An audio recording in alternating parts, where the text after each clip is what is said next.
My name's Matthew Parfitt. I'm 26 years old from Pontypridd and I study mechanical engineering at Ngholeg y Cymoedd. The reason I decided to start studying at Ngholeg y Cymoedd was I saw a few friends who had joined the college recently and seeing them progress in their career, start getting into different companies around South Wales, it just gave me the confidence to start it myself.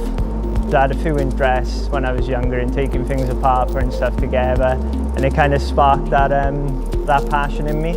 I was working in a job that, not that I weren't happy in, but that it wasn't challenging for me. So engineering seemed like the right role with the best career path. I studied at the college because of all the benefits that are open to you. The help and support that you get from all the tutors and the community that it breeds, there's just nothing like it.